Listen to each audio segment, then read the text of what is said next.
Solar സമരം ഒത്തുതീർപ്പാക്കാൻ മുൻകൈയെടുത്തത് CPM തന്നെയാണെന്ന വെളിപ്പെടുത്തലിൽ വൻ വിവാദം. ഓഹോ, അപ്പോൾ അങ്ങനെ ഒരു സംഭവം ഉണ്ടായിരുന്നല്ലേ? എന്താ മല്ലയ്യ, എന്താ ഞാൻ കേൾക്കുന്നത്? കേരളത്തിലെ സഖാക്കളെ പറ്റിയൊക്കെ അറിയില്ലെന്ന് ചോദിക്കണോ? CPM നിർദ്ദേശപ്രകാരം സമവായ നിർദ്ദേശം മുന്നോട്ട് വെച്ചത് ജോൺ ബ്രിട്ടാസ് എന്നാണ് മാധ്യമപ്രവർത്തകൻ ജോൺ മുണ്ടക്കയത്തിന്റെ വെളിപ്പെടുത്തൽ. സോറി, അറിഞ്ഞോണ്ടല്ല, മനഃപൂർവ്വമല്ലേ. ചർച്ച നടന്നുവെന്ന് ബ്രിട്ടാസും മുൻ ആഭ്യന്തരമന്ത്രി തിരുവഞ്ചൂർ രാധാകൃഷ്ണനും സമ്മതിച്ചു. അങ്ങനെ വരാൻ വഴിയില്ലല്ലോ. പക്ഷെ അങ്ങനെ വന്നല്ലോ.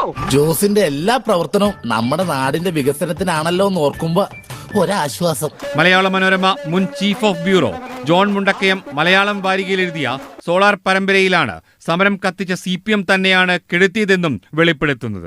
ചിലപ്പോ രക്തം ഒഴുകും. എല്ലാ ഒഴുക്കും ജനത്തിന് വേണ്ടിയാ, നമുക്ക് വേണ്ടി അല്ല. ഒത്തുതീർപ്പിനായി ഉമ്മൻചാണ്ടിയുമായി സംസാരിക്കാൻ ബ്രിട്ടാസിന്റെ കോളെത്തിയെന്ന് ജോൺ. എന്തൊക്കെ ബഹളമായിരുന്നു. മലപ്പുറം കത്തി, മെഷീൻ ഗണ്ണ്, ബോംബ്, ഒലക്കര മൂട്. നിങ്ങൾ കട്ടോ, പക്ഷെ ഞാൻ കക്കുന്നില്ല എന്ന് പറഞ്ഞോണ്ട് കക്കരുത്. ജുഡീഷ്യൽ അന്വേഷണം മുഖ്യമന്ത്രി വാർത്താ സമ്മേളനം വിളിച്ചു പറഞ്ഞാൽ സമരം തീരുമെന്ന ബ്രിട്ടാസ് വെച്ച നിർദ്ദേശമാണ് നടപ്പായതെന്ന് തുറന്നു പറഞ്ഞു.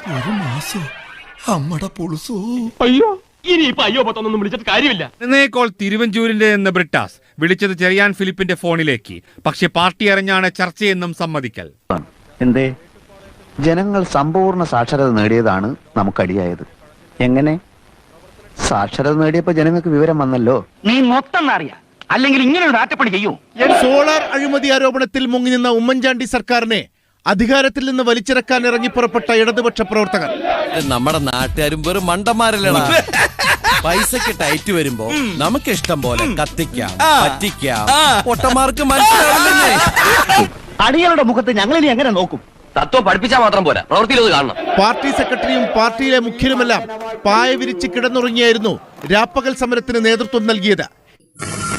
അതെ, അതങ്ങനെ സംഭവിച്ചു പോയി. ജനസേവനം. HD ദേവഗൌഡയും പ്രകാശ് കാരാട്ടുമെല്ലാം എത്തി സെക്രട്ടേറിയറ്റ് വളഞ്ഞുള്ള പ്രക്ഷോഭത്തെ രാജ്യശ്രദ്ധയിലേക്ക് വരെ എത്തിച്ചു. എന്നാൽ 2013 ഓഗസ്റ്റ് 12 ആരംഭിച്ച സമരം 30 മണിക്കൂർ കൊണ്ട് അവസാനിപ്പിച്ചു. അവൻ നമ്മളെ പറ്റിച്ചു. ഞാനും ഊഹിച്ചത് ശരി തന്നെ.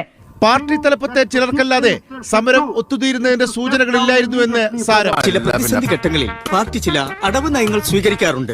ഇന്നുകൊണ്ട് എനിക്ക് അറിയണം ഞാൻ ഒരു വിഡ്ഢിയാണോ. അതെന്നെ അറിഞ്ഞോ നീ ഒരു പമ്പര വിഡ്ഢിയാണെന്ന്.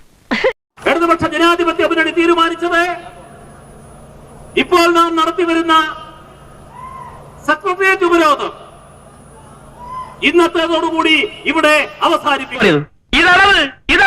പണിയെടുത്ത് തിന്നണമെന്നൊക്കെ ആഗ്രഹമുണ്ട് സാറേ, പക്ഷെ പറഞ്ഞു പറ്റിച്ച് തിന്നാലേ വായിന്നിറങ്ങുള്ളൂ. ശീലായിപ്പോയി. താങ്കൾ ദയവ് ചെയ്ത് മുഖ്യമന്ത്രിയെ കൂടി ഒന്ന് കാണണം, എന്റെ കൂടെ വരണമെന്ന് അദ്ദേഹം അഭ്യർത്ഥിക്കുകയാണ് ചെയ്തത്.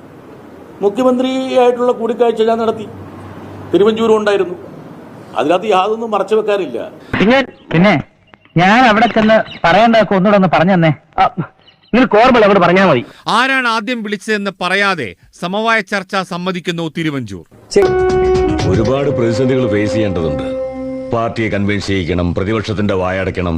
പിന്നെ ഇങ്ങനെ ഒരു റയ മെറ്റീരിയലിന്റെ ഡീലിംഗ് ആകുമ്പോ പൊതുജനങ്ങളെയും പേടിക്കണം. ചെറിയാൻ ഫിലിപ്പിന്റെ മൊബൈലിൽ നിന്നാണ് എന്നെ ബ്രിട്ടാസ് വിളിക്കുന്നത്, ഞങ്ങൾ സംസാരിക്കുന്നത്.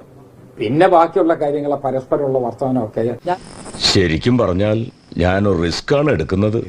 നിങ്ങൾ പേടിക്കാതിരി, പ്രതിപക്ഷത്ത് ഞങ്ങളൊക്കെ തന്നെയല്ലേ. തുടക്കത്തിൽ ഞങ്ങൾ കുറെ ഒച്ചമ്പോളൊക്കെ ഉണ്ടാക്കും. ഇപ്പോൾ തിരുവഞ്ചൂർ വകയാണെന്ന് ചെറിയാൻ ഫിലിപ്പ്. ബ്രിട്ടാസിനൊപ്പം തിരുവഞ്ചൂരിനെ കണ്ടെന്നും അന്ന് CPM സഹയാത്രികൻ കൂടിയായ ചെറിയാൻ. നീ അപ്പൊ അങ്ങനെ ചെയ്തത് നന്നായി, ഇല്ലെങ്കിൽ ഈ കേസിൽ ഞാൻ ഒറ്റപ്പെട്ടു പോയനെ. മുൻകൈ എടുക്കുന്നതിൽ രണ്ടു കൂട്ടർക്കും തുല്യ ഉത്തരവാദിത്തമായി. അതായത് മുഖ്യമന്ത്രിയെ കുറിച്ചുള്ള ഒരു രാജി ആവശ്യപ്പെട്ടുള്ള പ്രക്ഷോഭം ആവശ്യം വന്നപ്പോൾ അതിൽ നിന്ന് തലയുരേണ്ടത് ആഭ്യന്തരമന്ത്രിയുടെയും UDFന്റെ ആവശ്യമായിരുന്നു. തെറ്റിൻ രസീതും വാർഷിക പിരിവൊക്കെ ആയിട്ട് ജനങ്ങളുടെ മുമ്പിൽ ചെന്ന് കൈ നീട്ടി വാങ്ങുമ്പോൾ മിനിമം ഒരു കമ്മിറ്റ്മെന്റെങ്കിലും വേണം ജനങ്ങളോട് രാഷ്ട്രീയക്കാരന്.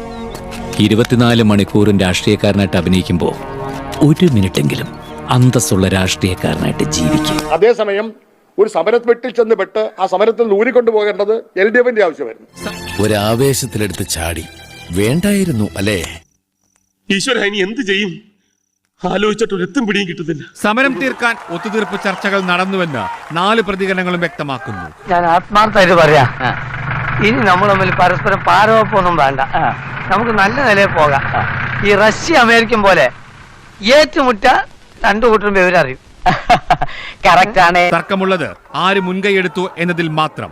സമവായ നീക്കം UDF തുടങ്ങിയാലും ആവശ്യം നേടാതെ ഒത്തുതീർപ്പിന്റെ ഭാഗമായി വലിയ സമരം തീർത്തത് CPM-നെ വെട്ടിലാക്കുന്നു. പക്ഷെ നമ്മുടെ ജനങ്ങൾക്ക് മന്ത്രിമാരെക്കാൾ അല്പം കൂടി വിവരം ഉണ്ടായിപ്പോയി. അല്ലെങ്കിൽ പ്രതികരിക്കാനുള്ള ശേഷി നഷ്ടമായി.